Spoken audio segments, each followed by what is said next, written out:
Going forward into the unknown, being alone, being uncomfortable will pay off every single time. I don't care who you are or what it looks like. It pays off every single time. Staying comfortable, repeating the same patterns, being around the same people and situations that feel comfortable, that maybe aren't great for your soul, but feel comfortable, will keep you stuck. And in many cases, devolving and going downhill every single time. I have a really close family member right now that's going through a lot of change. She's burning down everything in her life. Her bad relationship, she's leaving her hometown, she's leaving behind everything in her life that was once comfortable and, gave her peace, because she feels a call for something deeper. She feels a call to herself, which I'm just going to say is your future self calling to you in your present moment and saying, whispering, there is more, there is better. But it's always on the other side of the unknown. It's always on the other side of leaving behind every single thing that you feel is comfortable, that has given you safety, and going towards you don't know what. You have a small semblance of an idea. The universe will give you like a little nugget of information, like this is it. And your intuition will be telling you quietly, go in that direction. But that's it. That's pretty much all the knowledge you ever get. And it's really hard on that path towards the unknown. It is bumpy. Your ego rallies against it. The people around you that are comfortable with who you were in the old archetype because they benefited from it and made them safe, they rally against it. Circumstances, financially or otherwise, are difficult. And you have to forge ahead on that bumpy road towards the unknown. And it's depressing, and it's terrifying, and it's discombobulating, and it's dysregulating. It is not an easy process, and most people turn around halfway there and go back. They go back to what's comfortable. They go back to the bad relationship. They go back to the partying or the friends or the job or the hometown or whatever it is, because it's way scarier, harder, rockier, and more terrifying to go towards the unknown. And not to mention, you don't even know what's at the end. It makes you feel crazy. Many times you feel like you're absolutely going crazy, toiling, sweating, crying, and crashing out towards an unknown blackness that you don't know. Something in you is whispering.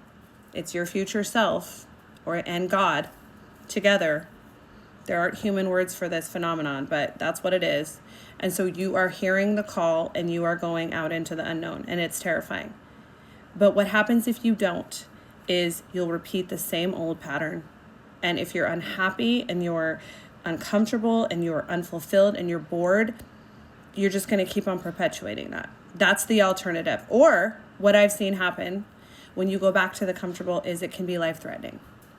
Because especially if it's a toxic situation where you're made to dumb yourself down and play small and completely shut down parts of yourself to stay in it, it can destroy you from the inside out on the worst end of the spectrum.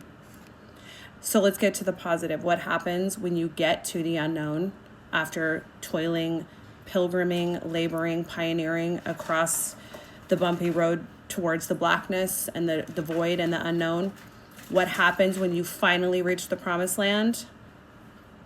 It's beyond your expectations and your wildest dreams.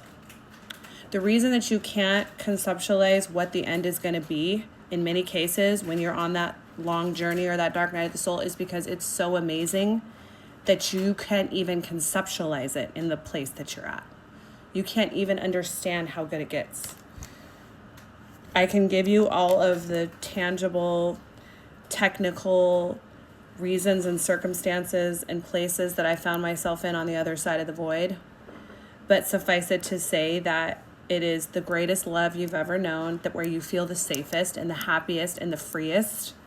It is friendships where you feel held finally and safe and like somebody's reciprocating back to you what you're giving to them, and you can fully stand in and be yourself. And they want you to be your whole ass self. They're not intimidated by it or threatened. They want it. They demand it. It's financial abundance. It's abundance in all areas. It's having everything you could ever want. This isn't a financial abundance, although if that's what you want, you get that too. But it's an abundance of love, an abundance of trust, an abundance of safety, an abundance of creativity, an abundance of freedom.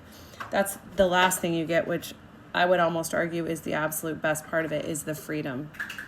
The freedom on the other side of the void, once you get to the pot of gold at the end of the rainbow, is freedom to be you, freedom to be loved for who you are.